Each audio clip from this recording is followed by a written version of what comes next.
Hello प्यारे बच्चों, नमस्कार। एक बार फिर से टीएनआई के मंच पर आप लोगों का जोरदार स्वागत है। तो जो बच्चा यूजीसी नेट की तैयारी कर रहा है, जो जून 2024 में होगा, उसमें बेटा निबंध का महत्वपूर्ण टॉपिक है, जिससे पेपर में अक्सर क्वेश्चन पूछे जाते हैं। तो यहाँ जो जिस निबंध पर हम चर्चा करेंगे बहुत ही महत्वपूर्ण निबंध है। निबंध के रचनाकार हैं नामवर सिंह। ज़्यादातर क्वेश्चन पूछे जाते बेटा, इसमें 2 या 3 क्वेश्चन पेपर में पूछ लिए जाते हैं, नहीं तो एक क्वेश्चन यहाँ से कन्फर्म आएगा।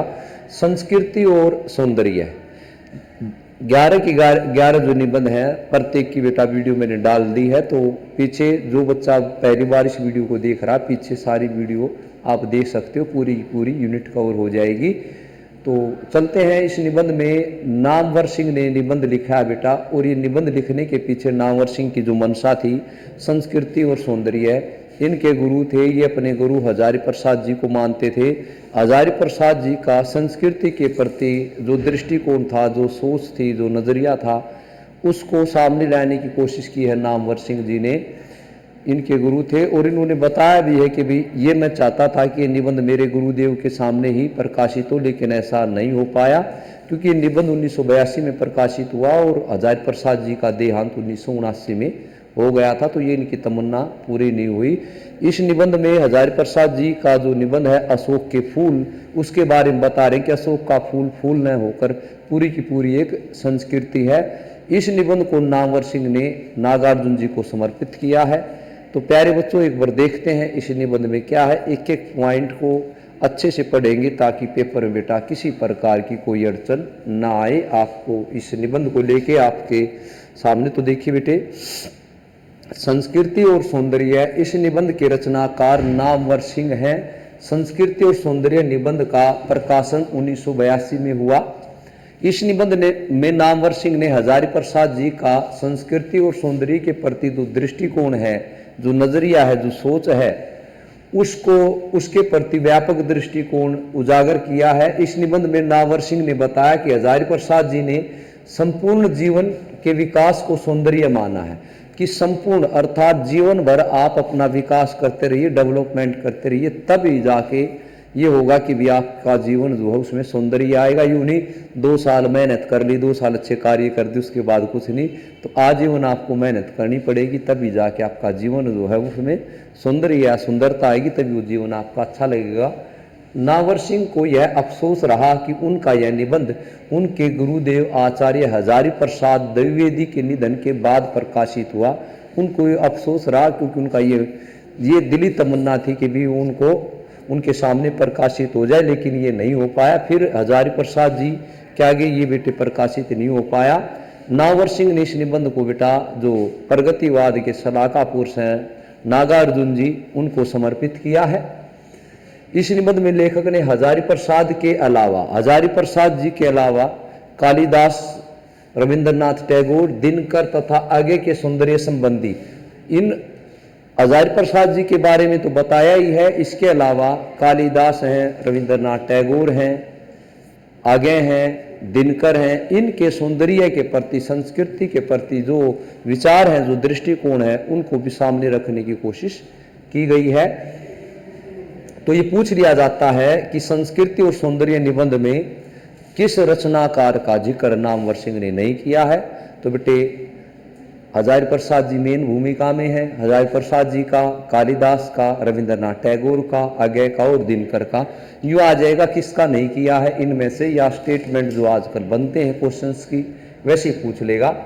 अशोक के फूल केवल एक फूल की कहानी नहीं है बेटा, ये पॉइंट कई बार पेपर में पूछा जा चुका है कि अशोक के फूल एक फूल की कहानी नहीं है, अपितु पूरी की पूरी संस्कृति का यहाँ पर वर्णन है। तो ये पॉइंट जो है, अशोक के फूल एक फूल की कहानी नहीं है, अपितु भारतीय संस्कृति का एक अध्याय है। ये कई बार पेपर में पूछा जा चुका है। अगर आप प्रीवियस पेपर नेट जेआरएफ का उठा के देखते हैं तो ये पॉइंट की भी किस निबंध का है।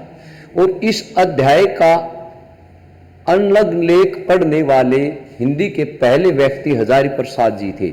ये जो संस्कृति है, इसको पहली बार पढ़ने का प्रयास हजारी प्रसाद जी ने किया। कहने का मतलब है कि हजारी प्रसाद जी ने अशोक के फूल निबंध में भारतीय संस्कृति पर प्रकाश डाला है। साधारण या सिंपल शब्दों में कह सकते हैं कि अशोक के फूल भारतीय संस्कृति का एक उदाहरण है। ये पूछा जाता बेटा कि ये पॉइंट किसके हैं, किसने कहे हैं, किसके निबंध में है। रविंद्रनाथ टैगोर ने एक समय भारत को महामानव का सागर कहा था। भारत देश को रविंद्रनाथ टैगोर ने महामानव का सागर कहा था, जिसे हम हिंदू रीति नीति समझते हैं। जैसे हिंदुओं की जो जीवन जीने की नीति है वो समझते हैं। आर्य और आर्येतर दोनों जातियों का मिश्रण है। इसमें आर्य और आर्येतर, आर्य जो उत्तर भारत की जो आबादी है, जो जनसंख्या है वो आर्य है, और दक्षिण भारत की नर्मदा नदी से ऊपर का जो हिस्सा उसको उत्तर भारत और नीचे का दक्षिण, तो आर्य होते हैं बेटा उत्तर पश्चिम भारत के या उत्तर भारत के, और दक्षिण के हो आर्येतर संस्कृति के नाम से, जो द्राविड़ है आर्येतर संस्कृति के नाम से जाने जाते हैं बेटे, का मिश्रण है। लेकिन यह बात हजारी प्रसाद द्विवेदी ने जब अशोक के फूल निबंध में कही तो तर्क देकर तथा व्याख्या प्रस्तुत की। रविंद्रनाथ टैगोर ने इनका मिश्रण बताया, लेकिन हजारी प्रसाद जी ने जब अपने निबंध में कही तो तर्क देके और बहुत अच्छी व्याख्या की है। देखिएगा बेटे कि श्रेष्ठ आर्य अपने आप को श्रेष्ठ बताते हैं, तो उस श्रेष्ठ पर हजारी प्रसाद जी ने उस श्रेष्ठता पर कैसे व्यंग किया है। सच माने तो हजारी प्रसाद जी का अशोक के फूल लिखने के पीछे प्रकृति वर्णन या पुष्प प्रेम न होकर, सच माने तो जो उन्होंने अशोक के फूल निबंध लिखा इसमें प्रकृति प्रेम और पुष्प के प्रति प्रेम न होकर संस्कृति के निर्माण को देखने का अलग दृष्टिकोण अपनाया है, यह उसी का दस्तावेज है। सच मायने में ये भारतीय संस्कृति का दस्तावेज है, न कि प्रकृति चित्र, न ही पुष्प संबंधी प्रेम है। भाई आजकल भारत की संस्कृति के बारे में लिखने वाले बहुत हैं। ये नामवर सिंह कह रहे हैं कि आजकल भारत की संस्कृति के बारे में अनेक लेखक लिखते हैं, बहुत सारे मिल जाएंगे। जैसे दिनकर हैं, दिनकर जी ने भी संस्कृति के बारे में संस्कृति के 4 अध्याय नामक ग्रंथ लिखा। ये ग्रंथ शुद्ध काव्य की खोज पर ज्यादा लिखा गया। दिनकर ने अपने ग्रंथ में मिस्र संस्कृति की ही बात कही, लेकिन संस्कृति की मिश्रित की खोज की उसके संग्रहकर्ताओं को ही ये कथन दिनकर जी के बारे में आगे कह रहे हैं। इसने मिस्र संस्कृति का जिक्र किया है। और बात आती है दिनकर का जो संस्कृति के 4 अध्याय है, ये काव्य की खोज की तरफ, कविता क्या उसकी तरफ ज्यादा रुझान रहा संस्कृति के अलावा बजाय। द्विवेदी जी के निबंध संस्कृति, द्विवेदी जी मिस्र संस्कृति के वकील नहीं थे कि भी मिस्र संस्कृति मिली जुली संस्कृति के वकील नहीं थे, और न ही वकील की तरह इतिहास के तथ्य बटोरने लगे कि दोनों संस्कृतियों में आर्य और आर्येतर संस्कृति में क्या क्या मेल है। इसकी वकालत द्विवेदी जी ने नहीं की, और ना ही वो क्या है कि भाई ना ही वो बटोरने लगे इसके तथ्य। तो देखिए बेटा, द्विवेदी जी ने साहित्य पढ़ते समय तथा कलाकृति को देखकर जो अनुभूति उनको हुई उसी को वाणी देने की कोशिश की है। द्विवेदी जी की है अमूर्त बौद्धिक अवधारणा नहीं थी, बल्कि दृष्टि का उन्मेष था, दृष्टि का नया उन्मेष था। द्विवेदी जी ने कहा सब कुछ विशुद्ध अविशुद्ध है, शुद्ध है तो केवल मनुष्य की जीने की इच्छा, और गंगा की बहती हुई धारा की तरह सब कुछ हजम करने के बाद भी पवित्र है। कि संसार में और सब कुछ अशुद्ध है। अगर शुद्ध है तो मनुष्य की जीवन जीने की लालसा है, वो चाहे कितने पाप कुछ भी कर ले, कैसे अपना जीवन जी ले, फिर भी वो अपने जीवन को गंगा की तरह पवित्र बताता है, जैसे गंगा की धारा बहती है। और ये सच है, धरती पे आप जितने भी इंसानों से मिलेंगे, चाहे लड़का है लड़की है जो भी है, मैं भी लगभग अपनी लाइफ में कई हजार बंदों से मिल चुका हूं, आज तक कोई ये मिला ही नहीं है बोलने वाला कि मैं गंदा हूं, मेरे अंदर कमी है। सभी ईमानदार हैं, सभी सच्चे, सभी मेहनती, उनमें कोई कमी है ही नहीं। इतने बढ़िया इतने पवित्र मिलते हैं, तो वही पवित्रता हजारी प्रसाद जी कहते हैं जीवन जीने की लालसा, कि मनुष्य केवल वही पवित्र है चाहे कुछ करे भी। और ये सच भी आप भी बता देना, अगर कोई बुरा आदमी मिले तो कोई कहता ही नहीं मैं बुरा हूं, पता नहीं क्या है कि मेरे अंदर ये कमियां हैं, कोई मानने कोई तैयार नहीं है। हाँ जी, आगे जी केवल संस्कृति के संग्रहकर्ता का पक्ष लेते हैं। संस्कृति के बारे में खोज कीजिए, हम क्या थे क्या क्या थे, इसका पक्ष ले रहे हैं।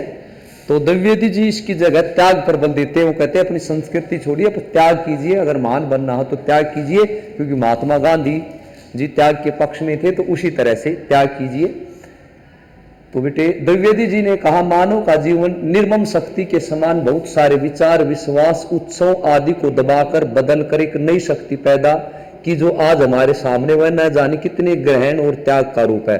आज जो हम चौड़े होके अच्छे से अपनी जिंदगी जी रहे हैं, पता नहीं कितने लोगों ने त्याग किया है, कितने लोगों का विश्वास था। अर्थात ये जो आजादी मिली है उसके बारे में कह रहे हैं और फिर हम उसका कैसा कैसा क्या क्या फायदा उठा रहे हैं। द्विवेदी जी के सामने मिस्र संस्कृति तैयार करने की समस्या नहीं थी, बल्कि संस्कृति के प्रति मोह, धर्माचार और सत्यनिष्ठता की जड़ता को खत्म करने की। कि मिश्रित संस्कृति की समस्या नहीं थी कि दोनों में क्या मिलावट है। वो ये कह रहे आप अपनी संस्कृति के साथ इतना मोह रखते हैं, इतना रखती हम श्रेष्ठ हैं, इसको वो छोड़वाना चाहते हैं कि श्रेष्ठता जिद मत कीजिएगा, आप अपने आप के अंदर त्याग भावना लाइए, सच्चाई लाइए और अपने आप को श्रेष्ठ सिद्ध मत कीजिएगा। बस इसको खत्म कराना चाहते थे हजारी प्रसाद जी। दिनकर जी की संस्कृति का संबंध अगर राजनीति से मानते हैं, क्योंकि दिनकर जी की जो रचना है संस्कृति के 4 अध्याय, उसकी भूमिका खुद प्रथम प्रधानमंत्री पंडित जवाहरलाल नेहरू ने लिखी थी। तो यूं कह रहा है दिनकर की संस्कृति का संबंध अगर हम राजनीति से मानते हैं तो आगे की संस्कृति भी राजनीति से अछूती नहीं रह सकती, क्योंकि शुद्ध है इसलिए राजनीति से मुक्त नहीं हो सकती। वो शुद्ध है ना, वो अपनी संस्कृति को शुद्ध बताते हैं, इसलिए राजनीति से मुक्त हो ही नहीं सकती वो। द्विवेदी जी संस्कृति के आग्रह को एक प्रकार का मोह मानते हैं जो बाधा उत्पन्न करती है। संस्कृति का जो आप आग्रह करते हैं एक प्रकार का मोह है, वस्तुओं के प्रति अपनापन का मोह है और वो आगे जीवन में बाधा उत्पन्न करती है। अर्थात कबीरदास जी कहते हैं कि माया मा ठगिनी हम जानी। तो माया मोह ये आप जो इकट्ठा करते हैं तो उसको यहाँ हजारी प्रसाद जी भी कहते हैं कि भी ये एक तरह से जीवन में रुकावट या बाधा उत्पन्न कर देगा। लखनऊ विश्वविद्यालय के साहित्य मर्म शीर्षक आया था। व्याख्यानों में द्विवेदी जी ने इस बात पर जोर दिया था कि विवेक के लिए, परिष्करण के लिए किए गए संस्कार समय के साथ अगर हम नए सर्जन करने की कोशिश करते हैं तो उसमें बाधा उत्पन्न करते हैं। वैसे तो संस्कार शब्द का प्रयोग अच्छे के लिए किया जाता है, लेकिन मनुष्य अपने स्वभाव में प्राचीन के प्रति श्रद्धा रखता है। इसी कारण जो काफी समय पहले संस्कार बनाए गए थे वो उस समय उचित रहे होंगे, लेकिन आज समय बदल गया है तो जरूरी है कि वे आज भी उचित हों।